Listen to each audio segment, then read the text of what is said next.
my whole aim is to wake people up.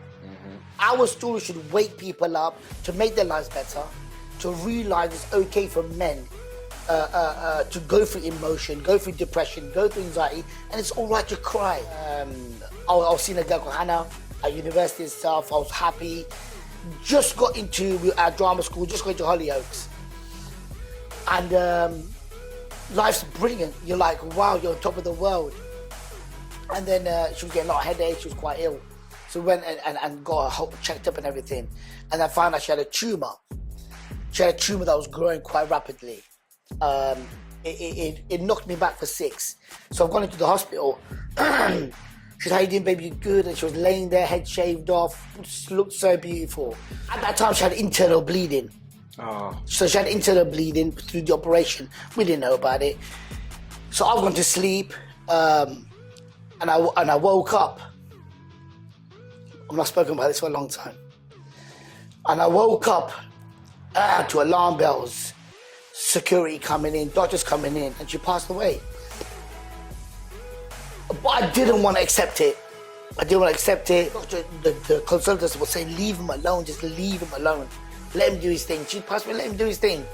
Don't kick him out of the room. They're trying their best. They did try. But I look back at it, they were trying their best to, get her back, her breathing back and everything. It was too late. But I didn't want to live. You know what? This is it. So I disappeared for a little while. I can remember standing on a bridge. And when you want somebody to be there, but there's nobody there. The whole place was dead and nobody's busy. Trent Bridge is rammed. Nobody's there. I don't want to jump. Then I want to jump. I want to die, but then I don't want... It was confusing. There was a reason why. I never knew my brother was going to die. 2 years. I never knew. It was like... How? Autistic guy, never been ill, never had a toothache, only eats carrots and fruits like an ox, like an ox. He wasn't ill. First COVID death in Peterborough, 3 days, man's kidneys gone, liver's gone, everything dead. So I said to the hospital, at least let him go to sleep. Please, man. Let him go to sleep and we'll walk away. No! Security! No! What are you talking about? Kicked us out of the hospital, bro, like dogs. Especially here, it's all about the flash cars and the big houses and all of the above. But if they step back and just look, when they wake up in the morning, instead of being like, oh, it's Monday, it's Tuesday, they should wake up and just be like, I'm alive. Yeah. I love my life.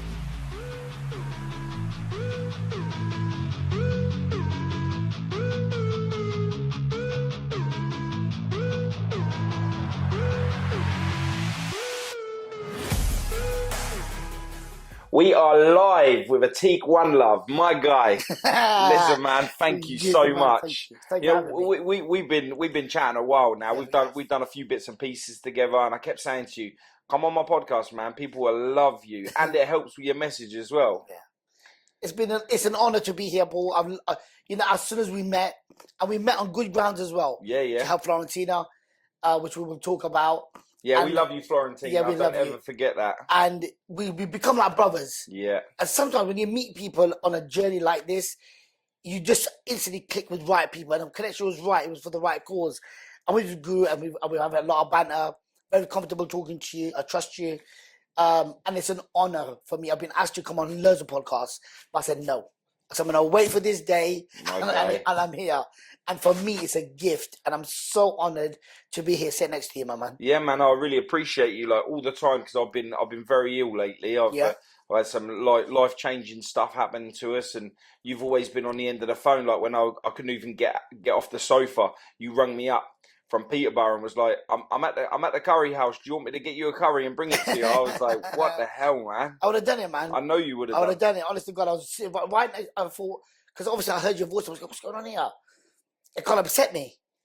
And I said, let me go and get a whole load of food because those things didn't get cold. I wanted to have some nice hot food. I was Googling this, where is he? And I could get him a Deliveroo and all that. This is what we do. Yeah. Do you know what I mean? We have one life, man. And my purpose of living is for my children, for my family, leaving a legacy behind. But not a wealthy legacy. Listen, it depends how you look at wealth, man. Yeah. Because I believe that what you bring to the table is pure wealth. That is the real wealth. Yeah, I believe so. Yeah, and it took me a long time to start working out the difference between riches, and I was always brought up to believe that being rich is all about money and you know, fast cars and all of the above. But as time's gone on and my health's dropped out, I realised that my riches comes from seeing my kids smile and just feeling good about and loving myself, not in an arrogance way, just getting up and just being like, you know what, everything that I'm doing is for my family, for my kids, and I'm going to keep putting out that positive, and I'm going to keep absorbing other people's positivity, i.e. yourself, man. You're just alive, you're electric, you know. And it's great meeting people since doing the podcast that really are ready to embrace life. 100%. You know, as I say to a lot of people, I'm not here to tell you stories. I tell my kids stories to put them to bed. My whole aim is to wake people up. Mm-hmm. Our story should wake people up to make their lives better, to realize it's okay for men to go through emotion, go through depression, go through anxiety, and it's all right to cry. With something that I've learned through my years of living, because I was held back as well. I was like, you know, I can't do this and I can't do that. But when you live this kind of life, you realize you need to cry. You need to let your emotions out. You do need to reach out. If you need help, reach out and get some help. It's only benefiting yourself. And I've learned that throughout the years. As you get older, you sit with people that inspire you, think, hang on a minute, we are allowed to share our emotions and stuff. You know, from the age of, I was seeing a girl called Hannah at university and stuff. I was happy. Just got into our drama school, just going to Hollyoaks. And life's brilliant. You're like, wow, you're on top of the world. And then she was getting a lot of headaches. She was quite ill. So we went and got her checked up and everything. And I found out she had a tumor. She had a tumor that was growing quite rapidly. It knocked me back for 6. But the hardest thing was, it was first of all accepting that, like really accepting it, because you don't really know much about these tumors. You're thinking, all right, she'll go to the doctors, they'll fix her up, and she'll be all right. Because you're young, you know, I'm only 20. So she's going to the hospital. The operation was successful to a T. It was brilliant. The surgeons were happy, the consultants were happy, everything was brilliant. On my 21st birthday, this was a few days after, she was on recovery. So I've gone into the hospital. She said, how you doing, baby? You good? And she was laying there, head shaved off, looked so beautiful. So I've laid next to her. I said, look, I'm battered. I'm battered, yeah, babe. So we're just talking. I go, babe, I'm gonna knock my head off. Just literally for 5 minutes, wake me up. And then we'll talk and I'll do what I'm gonna do with you. At that time, she had internal bleeding. Oh. So she had internal bleeding through the operation. We didn't know about it. So I've gone to sleep, and I woke up. I've not spoken about this for a long time. And I woke up to alarm bells, security coming in, doctors coming in, and she passed away. But I didn't want to accept it. I punched the machines.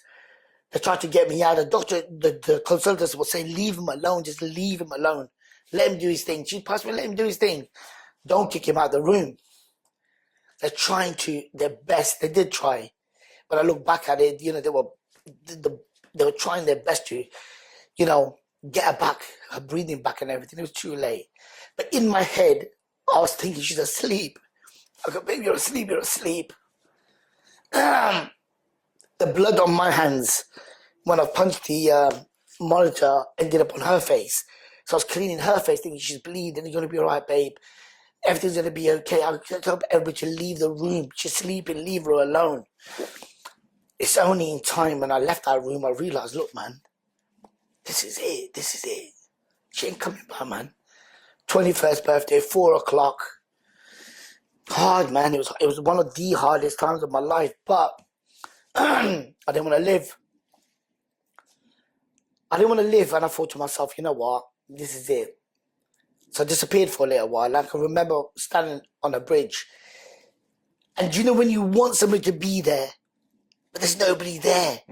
The whole place was dead and nobody's busy. Trent Bridge is rammed. Nobody's there. I don't want to jump. Then I want to jump. I want to die, but then I don't want. It was confusing. Then I thought I'm gonna go. So behind me, a nun was walking past. A nun was doing something. They were doing something. So she looked at me. She said, "Excuse me, excuse me, excuse me." So I've turned around and I was thinking, "What's going on here?" She goes, "My heart hurts. My heart hurts. Help me. I'm really in a lot of pain." So I've jumped off, and as soon as I'm going to approach her, she's gripped me. Wow. She's gripped me. She lied. God forgive her, but she was brilliant. She's hugged me. She's not going nowhere. She's not going nowhere. And it was like Mother Teresa. That smell, that holy smell, hugged. I broke. I cried and I cried and I cried. She's going to be okay. Don't know what she was praying. Kissed me on my head. She took me to a church. A nun took me to a church. Made me toast. Made me eat it. Give me water. Within her wisdom, she found out who I was, what I was doing, what actually happened. So the girls I was living with at university at that time, she had contacted them. They got them around. They were all upset. Where did you go? What happened? The same nun, Christian nun, and my friends are all white. They chipped in with their student loans. The nun chipped in her money, and they sent me to Mecca. You couldn't even write that. Wow. I was in the lowest point of my life, not religious. Knew I was a Muslim. They knew that I was, Mecca was a holy place. Because they said, "You're done." It was the month of Ramadan. It was Ramadan then, and they said, "Look, the only place you can go right now is your place, man. And there's a couple of guys we spoke to about uni, they're going to take you." I said, "I'm this paid for." You can't. It's the most bizarre, and you couldn't even write it. So I went. I didn't want to go, but I went. And when I went, as soon as I was in God's house, bam, I connected. I saw white people, black people, people from all over the country worshipping Allah, and I thought, wow. And that saved my life. It actually saved my life. It gave me a path to become a Muslim, to become a man that I wanted to become through the religion of Islam. And I came back. And the first thing I did, I bought loads of presents for Mary and stuff. And I said, "Mum, you saved me." She said, "No." She said, "You saved yourself. You gave me a chance, Atiq. You gave me a chance." I looked after her. I looked after her like my own mother for 5-6 years. She went ill. I looked after her. I did everything in my power, to repay her, which I still can't. She passed away. She passed away in her sleep. A beautiful lady. We've done a lot of work on her name, and we continue to do that. Every single week we do something for her. She had a lot of love for autistic kids. I do a lot for her there. And I've kept her name alive. It's something you can't forget. That's why I have a lot of love for churches. Any project that comes up when it comes to churches and stuff, I help you. It's an honor. But say if she'd never come. Say if she never turned up, I'd be dead. Or I'd be injured or something would have a cost. But God chose a path to say, this is the way I'm going to save you. I don't want you to be in Hollyoaks. I don't want you to be a superstar. I want you to be here. So that's how the charity started. I've come back. Beautiful brothers, Vakar, Sakib and Suja, my boys from Georgia Adam. We started feeding the homeless. They go, let's just do something. I said, "Oh, cool, what do you want to do? Let's just start feeding the homeless. Let's do something. We're brothers, let's do something." And we started doing the homelessness. And the first time we ever did it, opened up the boot. And you got to remember, Muslims were not the favorite flavor of the month, yeah? So we all dressed up in their really big guys' beards. Opened up the boot, and the first thing this girl goes, she looked at us and goes, "Everybody run! The Pakis are here! Run!" I was going, what the fuck? I was like, "Give me some." I was looking at you thinking, she didn't fucking say that, did she? I was such a good woman. I go, "No." I go, "Come back. We're the good Pakis. Come back. Come back."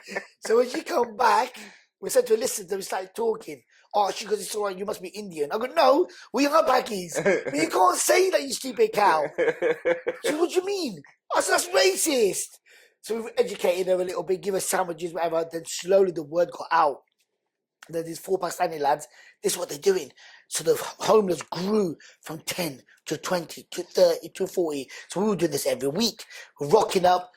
We weren't giving them soup, bruv. We were giving them curries, rice, kebabs.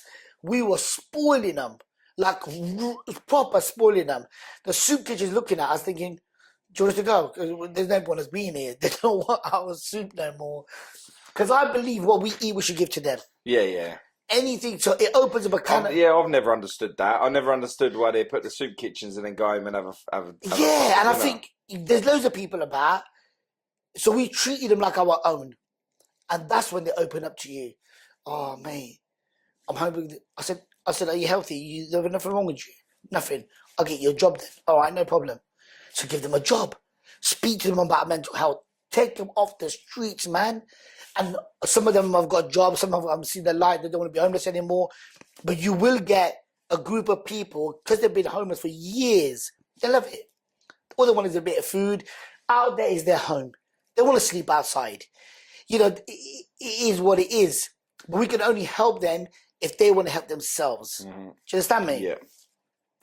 So that's how it rolls. So the charity grew, registered in 2013.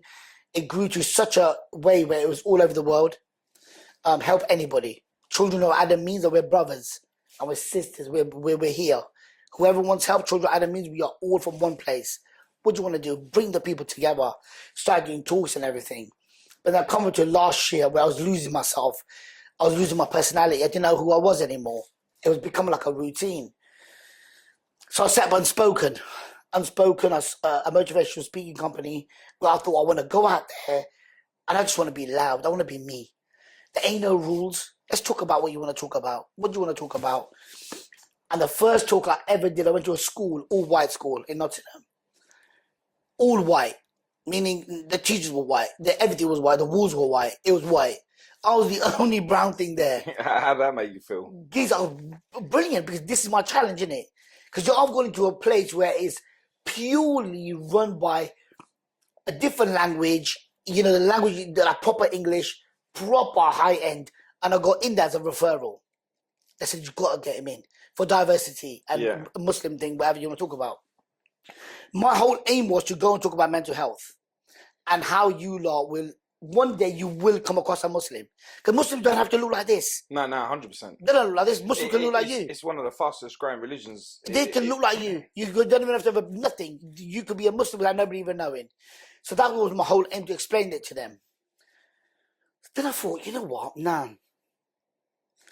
I'll do this. I want to talk about what they want to talk about. So I'll go to the sixth formers and I go, what do you lot want to talk about? But they go, sir, if we do say we might get in trouble. I said, look, there's your headmaster. There's all the teachers behind you. Nobody's going to get into trouble. I promise you this. I want to speak about anything that you want to speak about because this is what I'm here for. Forget this rule business. What do you want to talk about? He goes, I can say it. And the honesty is in the... I can just say it, dude. He went, bombs. He goes, bombs. I go, give me a high five. The teachers looked at him thinking, what's he just said? Yeah. I said, mate, you're a G. I'll give him a high five. Oh, can you write? Because my writing's a bit shit. He said, yes, I can write. I said, come on then. There was a board. I said, write the word bombs. Write the word terrorism. What do you want to talk about? Then they started coming out with all kinds of shit. Muslim this, Muslim that. And the list started growing. Now it's my job. It's my job as a Muslim to say, why is this so wrong? Why is this wrong? Why is that wrong? Why is that wrong?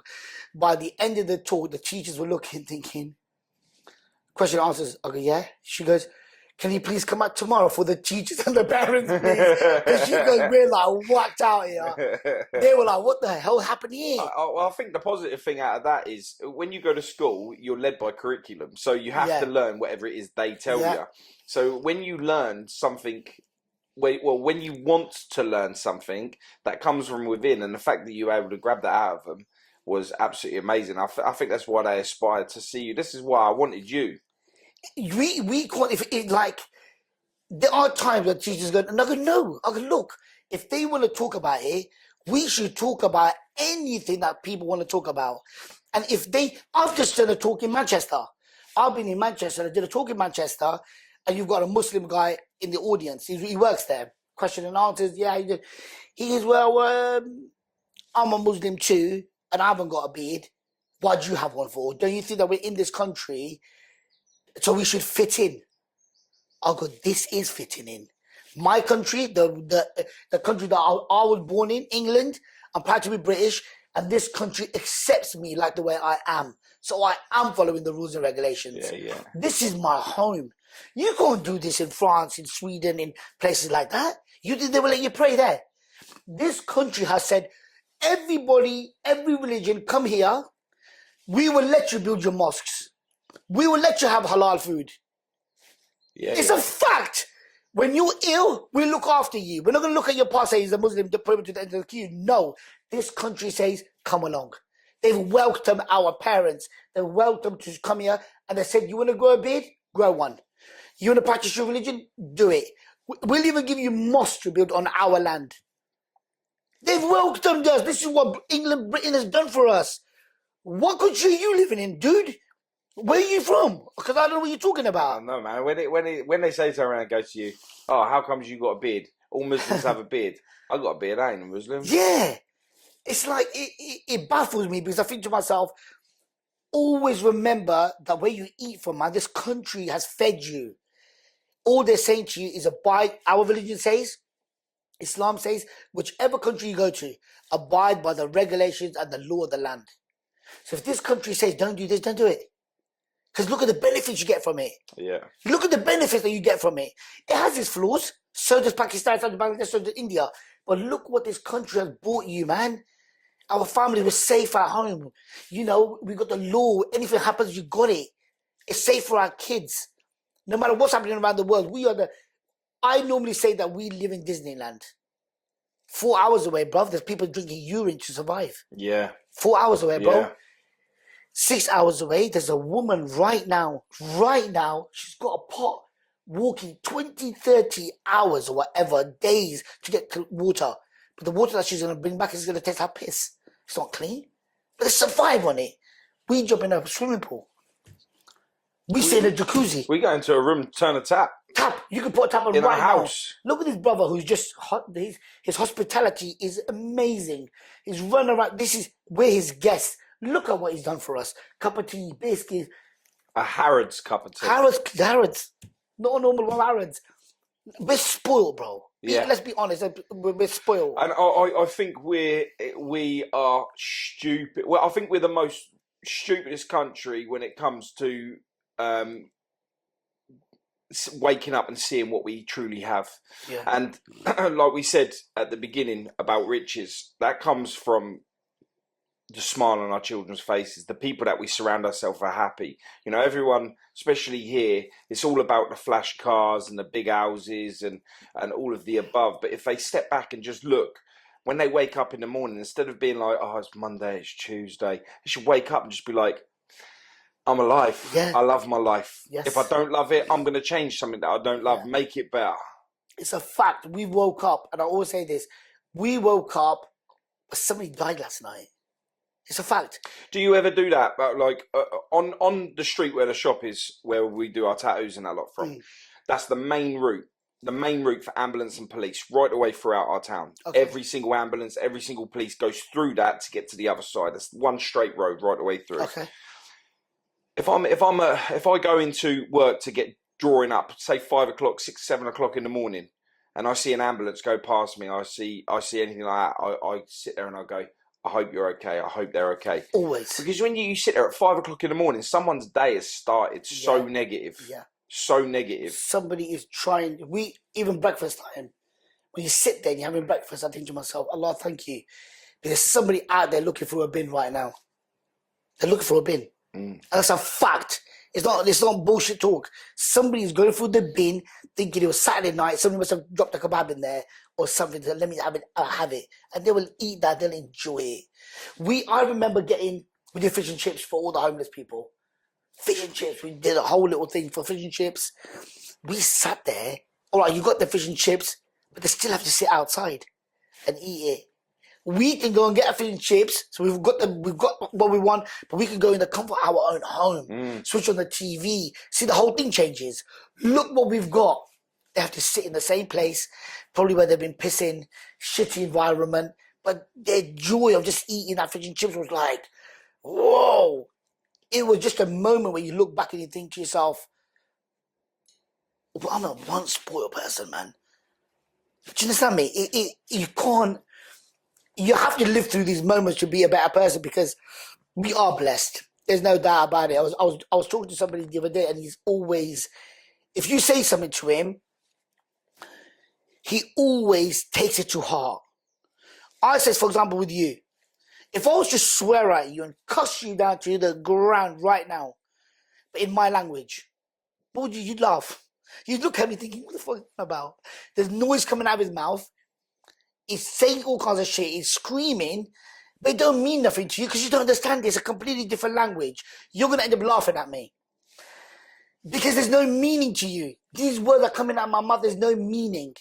Words. So if you start swearing at me, cussing me down, but I understand what you're saying, the only reason they're going to affect me is when I put meaning to it. If I put meaning to that, thinking, yeah, I am short, I am ugly, I am a cunt, whatever, it's going to affect me. If I use the same concept as, that's a different kind of language you're talking about, I don't know what you're talking about, and laugh it off and never take that on, that's the key for your mindset. You will never be upset. No matter who says anything to you, you'll be like, yeah, thank you, mate. I don't know what you're talking about. I'm really sarcastic like that. So if someone come over to me and started shouting at me or anything, started hurling loads of abuse, I'll go, that's not a very nice way to talk about yourself, is it? Yeah. You know what I mean? I throw that out. If someone comes and they go, what are you looking at? And you'll go, what? And they go, what are you looking at? And I was like, well, how do you know I'm looking at you if you're not looking at me? So you would have had to have been looking at me to know that I'm looking at you. Yeah. And they're like, what? Yeah, that's true, actually. And it's like, well, who's looking at who first? Because if you've noticed you're obviously looking at me. Yeah. So you just let them think about like what it is that they've done, because they'll then go away and be like, oh yeah. Instead of being like, oh, what are you looking at, bruv? What are you saying? You'll be like, well, I might have been looking at him first. I don't know. But because we're so quick to jump in and I don't know what it is, yeah. I think it might be an ego massage. Yeah, like, yeah, I just fronted that guy. I just said, and social media will probably go on there, yeah. Some next man just stared at me, and you hear all this talk and stuff. And I don't know where this lingo comes from, because I don't know anyone from like Yardie right the way through to even your religion, my religion, whatever, be talking like that. Yeah, it's a language of the unknown. Yeah, and it's disrespectful. It's like you look at them thinking, have you just really said that? Can you imagine if people actually adapted positivity, like they took on a new lingo, new words, mate. You know, instead of being like, what fam, you're like, hey, how are you today? Like, what's good? You look like you're bothered with something. Can I help you with anything? Now that's power, that's respect, that's knowledge. With knowledge comes power, you know this. So if you sit there and you take, instead of taking the time to be negative towards someone, just turn around and say, yo man, are you good? Like, what's up? Yeah. You look like you need something. For all you know, I could be saving that person's life 100%. By just asking that. 100%. Like, go back to you being on the bridge, right? Yeah, to you being at your lowest, yeah? I never understand what goes through your head when there's nothing left, or you feel like there's nothing left, yeah? Is that a choice that you believe there's nothing left? Yeah, it's because you've got no knowledge. If I had the knowledge I have today, and I was in the same position, I would never be on the bridge. It's because you don't know nothing. You're young. So because you're so young, and the love of your life is gone. It's gone. Like, you're chilling. You know, this is it. Your life is like a fairy tale. But really, truly, I've had nobody die. Everybody's alive. Your grandparents are alive. Your family's alive. I've never had a death. I've never witnessed it. So to be at the age and witness a death like that in front of you, you're like, you don't know what to do. You got no knowledge of how to deal with it. There ain't no mental health then. Nobody talked about it. We didn't even know what it was. It's been there for years, but we've never spoken about it until we have now. There's nobody you can go and talk to. You go back to your family or your friend, they'll go, oh, but they're in the same boat. Why is it we wait until we're in our 30s before we start accepting what's right and what's wrong and start pushing forward for a greater us? Why do we wait until later? I just believe that in experience, everybody's on a different journey. Some people mature early, some people mature late. And it's when it's your right time. I believe Allah is the best of planners. So whenever the right time is, you will realize this is it. I can't live that life no more. This is why I wake up every single morning thinking, mate, I'm alive. I'm gonna use this day. I'm gonna be active. I'm gonna go save somebody's life. I'm gonna go make somebody smile. If I've got no work, I'm knocking on my neighbour's door. What's going on, mate? You alright? What's happening? Let's go for a walk. Anything, but I'm not gonna waste my day. I'm not gonna waste my day by sitting here and not making a positive impact on somebody's life. I wasn't born to do that. When I was born and I did whatever I wanted to do, I wanted to go to uni to chill out. I wanted to do something else. I never knew I wanted to be an actor or a motivational speaker. I never knew I'd be sitting with you. Because you don't know your purpose in life until something smashes you on your head. I've been used by my mates. I've been robbed by my mates. I've had a circle. I've changed so many circles. Now the only circle it's me. It's a dot. But I'm so much happier. Because I've learned about self-love. I've learned about people can love you, but nobody's going to love you as much as you love yourself. It has to start there. It has to start. If we don't know who we are anymore and we don't know what our purpose is, Papa, you'll be lost forever. You will be lost forever. You're a witness to that prostitute. You're a witness to her. She's a nurse today.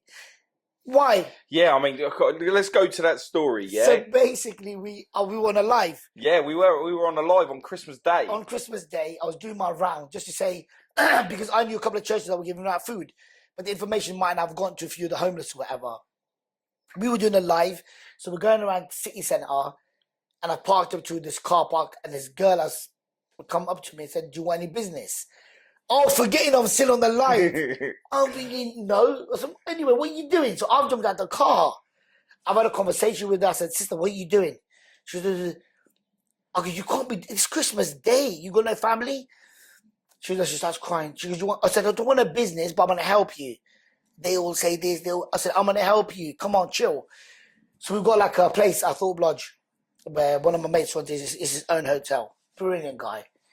So I said, you wait here or you just go there. I said, do you know where it is? She goes, I know where it is. I said, just go there. I'm not going to put you in my car. You go. I'll meet you there. We'll sort it all out. Conversation happened. Then I jumped back in the car. And then it all was going off. So I come off the live. I've gone straight to Top Lodge. Waiting. She's turned up. I've already spoken to the bar. I said, he goes, no problem. Bring her. No problem. Keep her. I got feed and everything. 4 or 5 days. She's eating. She's had a shower. The community have got her some clothes, not exposing who she was. I said, there's a sister, she needs to go give some garms. We did that. Within time, she took on her course. She was very bright. Through her own circumstances, she had to do this because some guy she owed money to, he pimped her out, but we got his details, we boxed him off. So what you owed? I'm not here to say you're not going to get no money. I'm here to, justice is justice. If she owes you money for whatever reason, and you know how much it was that she had to go on the street to sell her body for 400 quid. Wow. £400, bro. A woman had to go to sell her body, get abused, get spat on, be feared over £400. On Christmas Day. On Christmas Day, G. I said, my friend, here's your money on this condition. She's part of our family now. There's 40, 50,000 of us here. You ain't going to get a bigger family like this. So if I was you, here's your money. I said, brother, this is what you owed. You could have said £4,000. I would have got you it. You said £400. You told the truth. Here's your £400. You never look at her again. You never see her. You're not going to see her again anyway. But you approach her family. She had a mum who was shit scared. So she would not be able to go to her mum's because he's already threatened them. Saying, you come here, I'm going to burn your mum's, all of that shit. I said, that ain't happening no more. Shake on it, he shook on it. I've never heard from him again. It was all done. It was 400 quid, bro. Went to the mum, spoke to her, got her moved in. They made their friendship better. Qualified, went, did her nursing, all that never. Today she works in a hospital. Well done to her. Honest to God, well done to her. It's because she wanted to. She's gone. She's worked. Even today, she goes to me, I want to tell this story to everybody. I said, you can't. I don't want to expose you. But she goes, I want to. I said, but I don't want you to. Look at your life. Let's forget about the past now. Because there's something where you don't want to be involved. I said, look, just forget about that. Carry on with your life. You're doing really well. You find yourself a fella. She goes, but I want to be truthful to him. I said, but God's forgiven you. You don't need to be. But she goes, I want to. This guy's loved it even more. He goes, I'm inspired more than what you've been through than what I want to do right now. And he proposed to her the other day. Yeah. Yeah, he proposed to her. And she goes, she's like confused. And she said, I said yes, but maybe he feels sorry for me. I said, he doesn't. Nobody's going to feel sorry for you. If they've asked you to marry him, he's a normal guy, he's got a normal job. You've said yes, stick with it. Her life changed over what? Just imagine I turned the car the other way. Yeah. Just imagine I said, oh, I'm on a live, put the window up, carry on talking to you lot.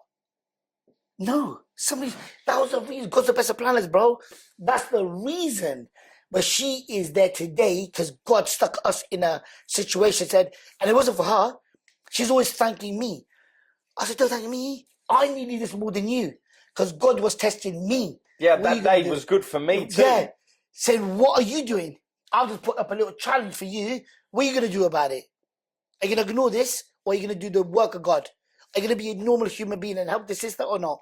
What are you going to do? That's the test that day. And we passed. Come on, bro. We passed. 100%. Do you know what? The first time I thought about anything, like Christmas Day, yeah, I never sat there and thought to myself on Christmas Day that there's a daughter. Yes. Yeah, on the streets on Christmas Day, instead of having Christmas food with a family, presents, she's out there selling herself to whoever's out there on Christmas Day. Yeah, yeah. For what? For nothing. Because she wouldn't have got that money. And the heartbreaking thing was what you just said is quite deep, actually. Daughter. Somebody's daughter. Daughter. Over £400. And there's a scum out there who's using this opportunity to say, right, because she's got no brothers. This is why it's so important to have a man in your life when it comes to women. They know we've got a brother, we've got an uncle, we've got somebody to look after us. When girls haven't got that, they're vulnerable, bro. They're scared. They're thinking, we can't really say nothing because he might go and burn my mum. He won't. He's a pussy. When you look at him, trust me, he ain't burning nothing. He couldn't even light a fag. Put it that way, yeah? So all this bullshit about, you can't even light a fag, brother. So it ends here now because you don't want this. We're the nicest people in the world. But you come and touch her or you come and mess about. She's a Christian girl. He's looking at me thinking, don't worry about it. She's my sister. Yeah. She's my sister. You come never near her again. That's my mum. You don't want this, brother. I said, and after that I said, do you want some food? He went, yes, please. he went, yes, please. So I got my pizza. I'll have a pizza. Because out of that love, wherever you are, you might need a bit of help too. Well, the thing is, everything that we do, every negative that we come across with people that do stupid things like become a pimp out girls, show that aggression, you don't know where his traumas come from to make him that way. We're in a position like Thursday. I'm doing a talk with a girl called Sadie. You might have seen it on my thingy. She got sepsis, an infection called sepsis. So she's going to the hospital for kidney stones, but she caught a thing called sepsis. So now what they've done, they've removed her stomach and they've wrapped it around her hands. Her hands look like sharks, like that, and her feet are going as well. Yeah. This I have never. So she saw a video of me. She's made some inquiries. I saw my teacher on one of my.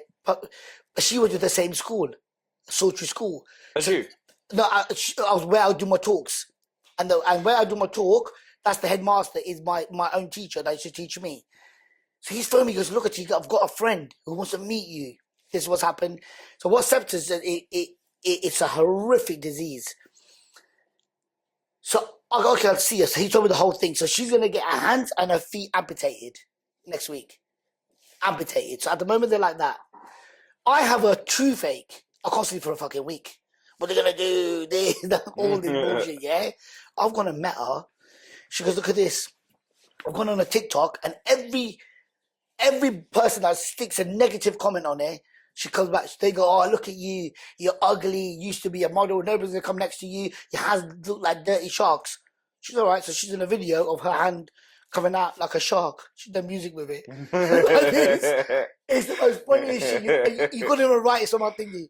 So she's going, "Look at this shark," and she's tagged him in it. Oh no! She tagged the guy in it. Yeah.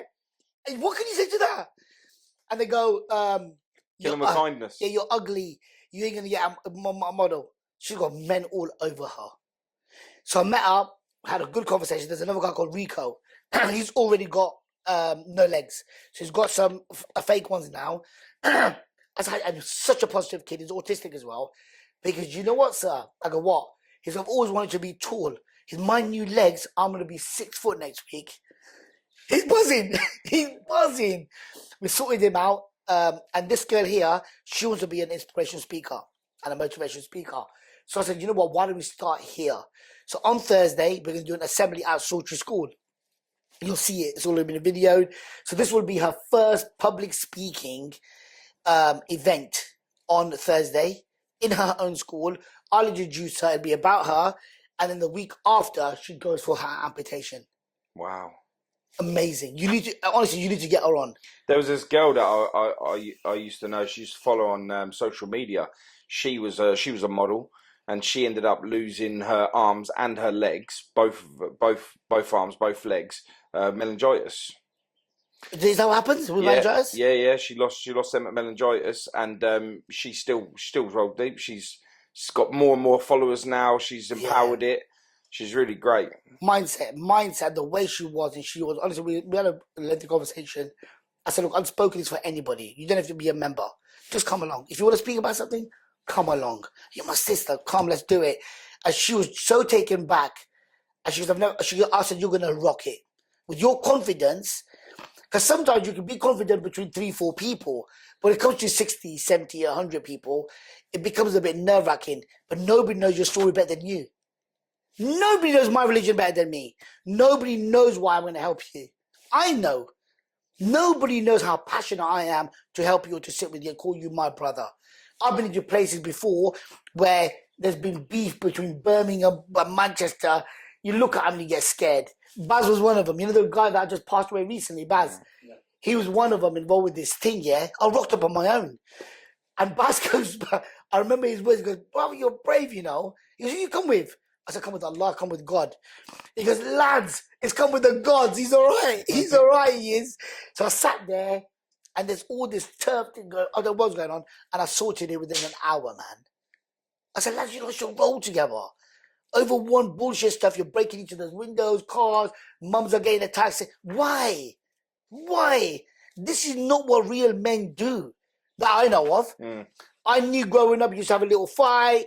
You know, he should fall on the floor. You should go, enough. Or it could be the other way around. I've had enough, man. I'm done. All right, mate, get up. Do you want a drink? Come on, let's have a little drink. It was done. Nowadays, you got to remember, it's not like the way we used to grow up. Now you're walking across people who have come from Syria, Palestine, countries where they've seen their own mum die. They've seen their mothers being raped, kids being taken away from each other. There was a situation in Africa when we were there, and the word was, you're not allowed to get out of your car. You cannot get out of your car. So we were sitting there, listening to this couple. Van driver goes, quickly, three more. There's a woman with 5 kids. She has to jump on that vehicle with 3 kids. She has to pick. That's it. And the guy was translating. I said, we can't do this. Your brother will shoot you here. Don't be a hero here. It's not England. She's crying. Here he goes, and he's counting 10 seconds. You imagine what that mother's going through, thinking, so she picked the 3 youngest. I left the 2 elders. And the van's gone. And the kids are looking behind going, Mommy, Mama. You're like, what the fuck is this? In front of my eyes. A mother has just lost 2 of her kids. Their brothers and sisters might not see these 2 kids ever again. They're going to a safe zone, they left them there. And next vehicle will come, they'll jump on the next vehicle, they'll probably go for another location. It's as real as that. Wow. It's as real as that. And I was sitting there crying, thinking, what if, you couldn't even think that. You couldn't even think getting separated from your brother or your sister. I wouldn't be able to pick. I've got 10 kids. I wouldn't be able to pick. How'd you'd rather die? Yeah. But the mother hasn't got a choice because she's thinking either we all die or well, at least I can save 3 of them. A mother's thinking, what do I do? Do you understand? So if your life just changes like this, Manchester done a beautiful talk, everything's gone lively, brilliant, sad innovation, everything's good. The manager's sitting there, Naomi, one of the most beautiful girls I've ever seen in my life. She had Jesus cross on her neck, holding beads, talking, crying. Before I left, I go, are you cool? She goes, no. She goes, 1 hour. Just 1-to-1. I need an hour with you, yeah? I said, but before we go, I need to ring home. I got a date with my kids, yeah? They're going to go ballistic. They FaceTime. If they say, yeah, we're cool. So she started talking to them, talking to the family, whatever. It was cool. It was good. I said, okay, what's going on? She's been in a relationship 2 years. He never hit her. But abused her mentally. You're fat, you're ugly, all of that. She left him. But 2 years later, she's still suffering. I said, we saw that, but you got to do me a favor. My Apple Pay don't work. I went to the counter to get a drink. He says, what are you going to cash on me? Feed me. She goes, wicked. I'll feed you. We'll go to a restaurant. Go to the restaurant. And she started talking about it. I could think about it. You're loved by the whole of your crew. Everything's beautiful here. What's going on with you, man? Then we're joking. I go, you know what? I'll be honest with you.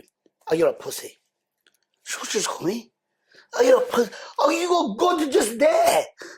Why did you get a tattoo of God here when where's your faith? You've got God there. What's wrong with you? So we just started talking. Eventually, me and her got kicked out of the restaurant because we were laughing so much. It was so bad. We were laughing and laughing. We were kicked out. So we walked into this lake. And she goes, FaceTime my mum. She says, Mum, look, I'm with the Asian Father Christmas. Look. So we're talking to Mama. She goes, what happened to you? You're laughing, you're smiling. Then I thought, this is deep. The mother's not seen her laugh for 2 years. She says, what's happening here? Come and see me, give me a hug. Your mama misses you. They live near each other, but she's depressed as hell. She's gone, and she goes, Atiq, I love you. I said, I love you too, my sister. She's giving me a hug, hugged her. It was something weird. Hugged her, kissed her on the forehead, she's gone. And she took my beads. She was, give me your beads right now. I love your beads. I'll give her my beads. My prayer beads. I said, I'll take them off you next week. She's gone. Everything gone. In the morning, my phone's going withheld number. I don't answer withheld numbers. They went on for ages. Somebody needs me here. So I've answered it. And there's a guy called Alan, another manager. I go, bro, what are you doing, man? Are you good? I thought I'm going to get into trouble because I took her out. Because she's the manager in it, so I took her out for eating and all the and everything. She was quite popular in the thingy. I thought it might be, I was just checking or whatever. No, Atiq, everything's good, all right. I go, just spit it out. She died 4 o'clock in the morning. What? Passed away. Dead cardiac arrest. Dead. 4 o'clock in the morning, found her sleeping, passed away in her sleep, cardiac arrest, dead, with the beads in her hand. Wow. Smiled when her mother said, when I went upstairs, her smile was up to her ears. My daughter was sleeping. Her mother never cried. She was my daughter when happy. She's forever in debt with you. For me, I had to take a day off. I was with you 12 hours ago. What are you telling me? What are you talking about? What are you telling me? Dead. Plant-based food. Healthy. I don't want to eat this calorie. All of that bullshit. How can she die? Because she was finally at peace. Done. They gave me the honor. Her mum goes, I don't give a shit who says what says. You're doing the talk at the funeral. I go, Mum, I can't do this, man. I've been through this too many times. She will stay there then. We will not do it until you agree. They gave me the honor, man. So I went there. I rocked up. I did the talk at the funeral. It was like I knew her for years. Man. It was just that connection. And we got kicked out of Manjaro's for laughing, meaning laughing. It was madness because she held it all behind her because one man had so much power over this. You're fat, you're ugly. She wasn't fat, she wasn't even ugly. I don't think people realise just how much words affect people. So much effect. I said, man, I'm real. I say stuff, but I'm real. It comes from my heart. She's completely just called me that. She started swearing. I said, you are. What's wrong with you? You got the whole of this company behind you. There's men that, wherever you walk, men are looking, thinking, oh, she's fit. There's no shortage of men for you. What are you doing? And when we spoke to Mama, we spoke to all that and the other, her brother Aaron, top guy, he's full of tattoos, a wicked geezer. So nice. He's into modelling and stuff. I spoke to him the other day and he said, look at it, man. We've not even cried. I've lost my sister. Because he goes, the way she came round. She bought gifts, she went round, she chilled out with the mama, had a cup of tea, and they went through old photographs. I think she went home about 1 a.m. And at 4 o'clock she passed away. This is when I say, bro, there ain't no time. Do you know when we say, oh, we'll deal with it tomorrow? Your tomorrow's now. It has to be tomorrow now. started now. There ain't, I'll have a diet. I'll go diet. No, you stop eating shit now, geezer. Because your tomorrow will never come. This is why I don't keep beef, or if I have an argument with somebody, I wrap it up. Oh, but you know what? None of us are going to win here. So I'm sorry. Give me a hug, man. What's the point? Because there's no point in me walking away. The one thing we can do is fight. We can argue. We can owe each other money. But the one thing we can't do, if we have beef and something, God forbid, happens to us, one of us pass away, you're never going to be able to say to me sorry, because you're never going to hear, all right, I agree. Because I might say, fuck you. I don't want to make up with you. I learned you the hard will way. never know. I learned the hard way with my brother. Okay. Yeah, we had words about a week before he died. Never got a chance to say sorry or make up. But you know your brother's personality. Let's look at it the other way. You know your brother's personality. I say if he was alive and you hugged him up and tickled him and said, listen, brother, what would you do? Yeah, it would have gone. That's your answer. To bed, yeah. Don't ever think about it like that, because sometimes I'm talking about normal people. This is your blood. But I wish I had that option. Of course you do, but what you do in return now is you let his legacy roll on in a way where Muslims do. Is because whatever you do is in the name of your brother. Honor. You do things in the honor of his name. Oh, he's buzzing at the moment. Yeah. He's wishing he had 2 of you. 2 brothers, 3 brothers doing the same thing as you, because you're keeping his name active. They wouldn't be able to handle it. Come on, my G, do you understand me? Do you understand? Yeah, so because you're keeping his name active, and whatever you're doing is in the honor of his name. Literally, every single podcast I do is because of him. Every single one. And the legacy will go on, and only when you go onto the other side of the world, where you will reunite with your brother and your loved ones, you'll be like, you know what? There was a reason why. I never knew my brother was going to die. 2 years. I never knew. It was like, how? Autistic guy, never been ill, never had a toothache, only eats carrots and fruits like an ox, like an ox. He wasn't ill. COVID, first COVID death in Peterborough, 3 days, man's kidneys gone, liver's gone, everything dead. Can't see the body, can't wash it, can't do this. There's more of them at the funeral than me, than us. The body sealed with glue. We had to wear an outfit like we've murdered him. But it's horrific seeing my mum and them like under a glass window like that. Can't even see them. Kissing them through a fucking window. The copper right outside our yard. Well, you can't go with me, mate. What are you doing? What? What? Because it's the first COVID in Peterborough when it was proper on its peak. Couldn't even move. It was like we murdered him. But it's broken. My dad, my own father, he's aged 30 years. I can't even recognize my dad anymore. Can't even recognize the guy anymore. Because it's hit him that deep. Because our whole life revolved around his personality, where he was. We couldn't, he's autistic. He was the king of our family. You imagine him going, and after that, you're going to deal with all of this bullshit. Fighting. I didn't even fight. I didn't even argue. I was ready for war, bro. How dare you turn back on? Because when you kiss your loved ones and they go, we know they're going to a better place. I couldn't even see his face. So I said to the hospital, at least let him go to sleep. Please, man. Let him go to sleep and we'll walk away. No! Security! No! What are you talking about? kicked us out of the hospital, bro, like dogs. Like dogs. So it doesn't matter how much work you do for the hospital. It doesn't matter what your history is. It doesn't matter how much charity you've given them.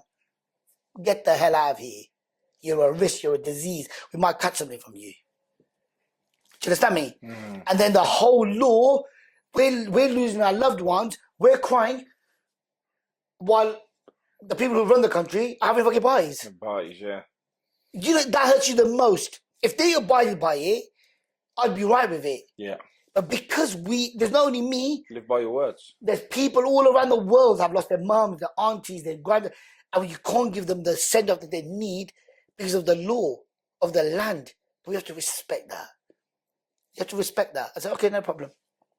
What can we do?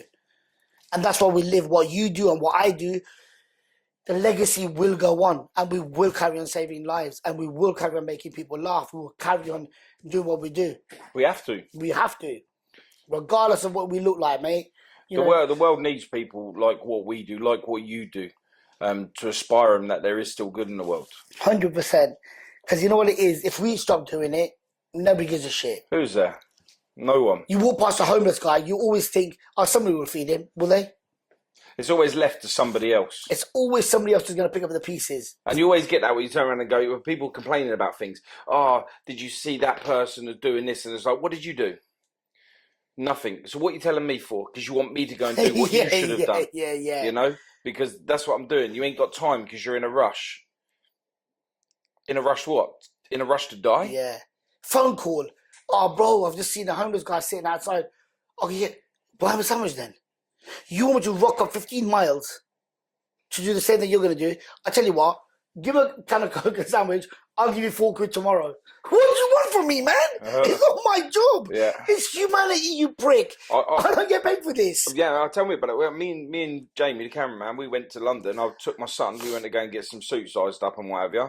And on our journey too, there was a guy. He was homeless on there. I walked there, and there was a kebab shop a couple of doors down, weren't it, Jay? And I shoo my son at 2 years old. This is what I shoo my son. I'm going to get this guy some food. I'm going to go take it to him. You know, and that's knowledge from day one. Of course. Yeah, I went and give this guy a sandwich. He said, thank you. He said, please give me a job. I said, I'm not from around there. I don't know any contacts in this area. I can't do nothing. He said, okay, thank you for my food. I said, there's no problem. I said, make sure you eat it. He said, I promise I will. And I said, yeah, and we have a good day. And I left. And that was me. I was good. But I thought about him a lot. I was just thinking to myself, why is he on the street? You know what I mean? Why has he been put there? Is it because of him, or is it because like people have just given up on him? Yeah, people will give up on you. Your loved ones will give up on you. There might be a time where your children tell you to do one, but you've tried. It's a test. We automatically think that our kids are going to grow up and they're going to look after you. They might say, see you later. And if you're too old, they put you in a care home. I've seen the care homes lately. I've seen how full they are. I do a visit every year to all care homes. I'll just do a normal visit. There's a man in there, Carlos. I got to know him really, really well. And he goes, when I used to walk into a room, people should stand up and salute me. He was from the army, whatever rank he was, yeah? My son lives 12 minutes and 30 seconds from here. He only comes to me on Christmas Day. Because you know why? Because I smell a piss. He said that. His wife said it, so he get me out. I did everything for him, proper emotional, yeah? So I thought to myself, this is not good. This is fucking horrible. I can't find out where his son is. I'll batter him, yeah? See, look at that. Your dad. So I said to the staff, I go, when's his birthday? When is a special day coming up? And they go, you know what, but funny enough, it's next week. So I said, what we're going to do, we're going to do like an army theme for the guy. Army theme. As soon as he walks through the room, we're all going to get up and we're going to salute him. We're going to do whatever he likes. Find out enough information from him and get some old photographs. We blow him up for him. So we did that for him. Bro, it was like, you know when you've opened up a ticket and you've won about £18 million? Yeah. And your soul just leaves your body? Yeah. It was better than that. It was better than that. I'm going to get the document, I'll show you it. His legs, when he did not know where he was, we stood up and we said, sir. He was like, what? And his tears just growing and going and going. And honestly, he stood there for ages, and I said, enjoy your moment. There must have been about 50 of us. I've got random people on the street, bro. Come on, need your fucking help. Come on. Got random people. Because they're the ones I would have had all the oldies there. They don't know what they're doing. Yeah. So I got anybody I could. 50 people, man, strong, just standing there. Because I wanted strong men there. So I got all my fire service crew, all the people from the army. So I said, you look how you got to come. I don't care if it takes, you got to take a day off or whatever. I don't give a shit where you are in the country you come in.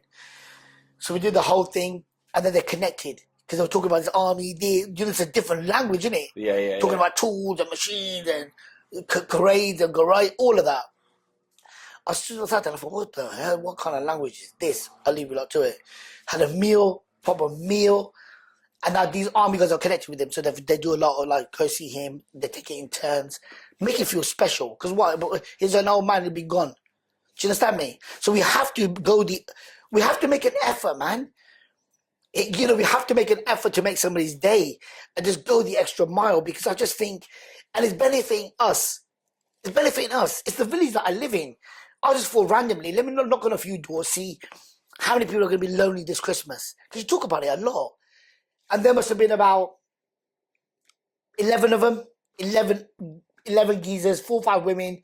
They're rocking it. One guy goes, Atiq, this year, if I don't get invited to my sons, I'm committing suicide. I am not doing this. I go, whoa, geezer, put your note on your fucking door. So what's wrong with you? I don't want to be on my own anymore. I've had enough. So I thought, now we're going to do a party. So I went to the local church, begged them, this, that, I paid for it. I remember this party. Do you remember? I do remember this party. And we did a party for them. Yeah, in the church, wasn't it? Yeah. So we did a party for them, invited them. So I gave all of them, went to the community. The Muslims of Peterborough are next level. I've raised all the money. I said, give me some money for their clothes and all that. So every single guy, I give him £100. Go and buy yourself a jumper, go and buy yourself something.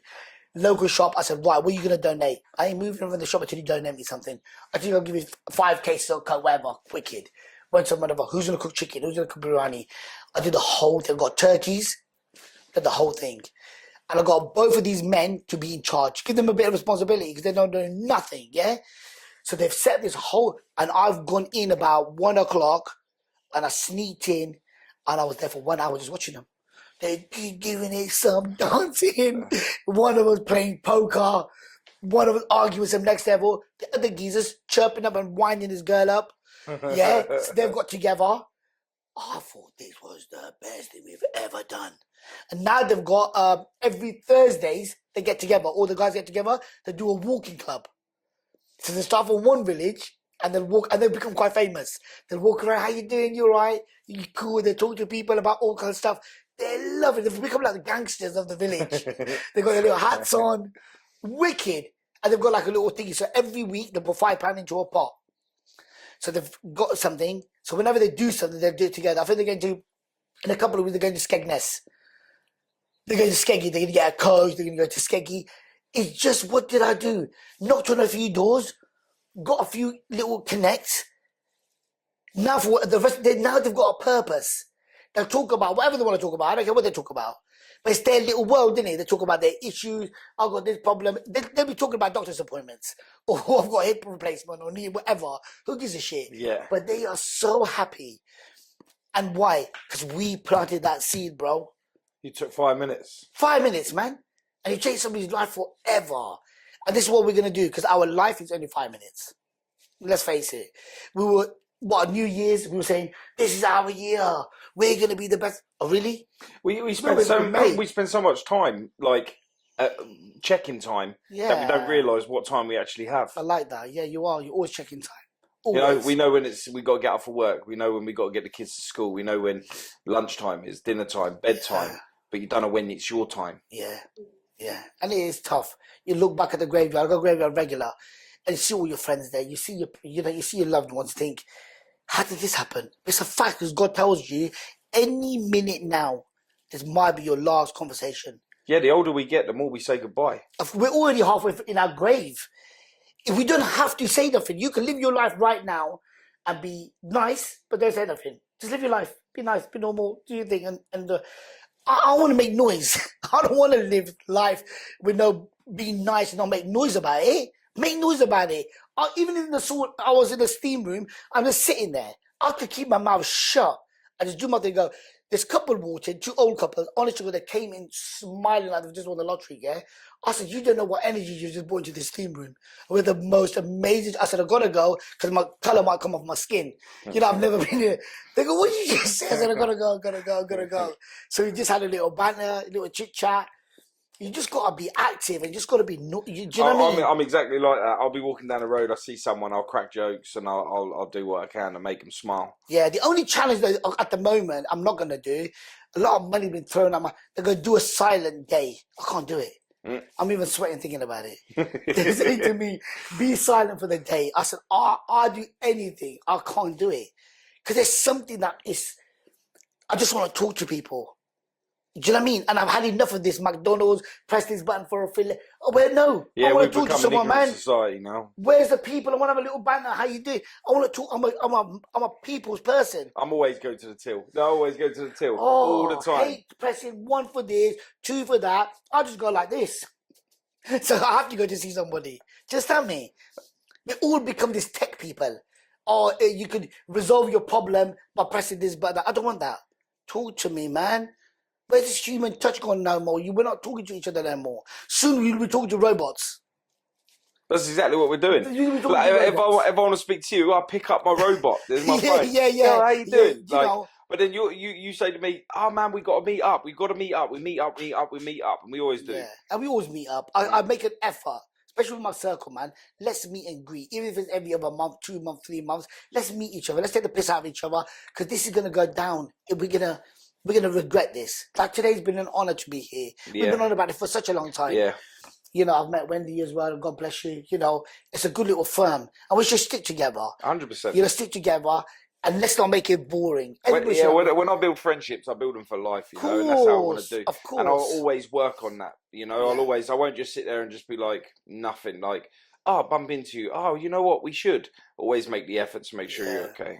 It's nice, man. Always. It's been nice. Thank you for having me. Mate, it's been an absolute honestly, pleasure. Thank you for having me, my brother. Honestly, it's an honor. I don't even have to stand up for you. Yeah, you don't have to. No, honestly, it's been an honor. Thank you so much. Cheers, man. I appreciate it. How you doing? Thank you so much for having me. No. Sorry, Nora. How you doing? You're going to ruin And my that's it. He's off. He's around the room spreading his love. But that's Atiq One Love. You are so humble. Like, no. So nice. Yeah. We're still on. Oh shit! Sorry. This is where he is. This is exactly what Atiq is like. I am so midway sorry. through, he just wants to go and show love to everyone. I'm so sorry. He wants to show love to everyone. I saw my hero here, and I'm so sorry, people. He's dying to get to I was Oh, his hat's gone. Everything's gone messy. He's wild. He's messing the whole lot up. The whole lot is all gone messy. Grab your Have thing. you ever seen a podcast like this? Never. Sit down, man. And have you seen a pineapple head like this before? Atiq, where can they find you, man? Listen, I'm on Instagram, unspoken_Atiq. That's the best way. And the website should be ready. I'll put it on my... but Insta is the best place. And everybody wants to see me from you, wherever. We got contacts from you, from Wendy. My DMs are always open. If anybody wants help, I will reply. I'll reply back to every single person's DM. True. Even if I have 800, I will go through them. And I will do. But thank you. Thank you for having me, man. Thank you. That is it. Atiq One Love. God bless. I don't know what's going on. How you doing? You good, yeah?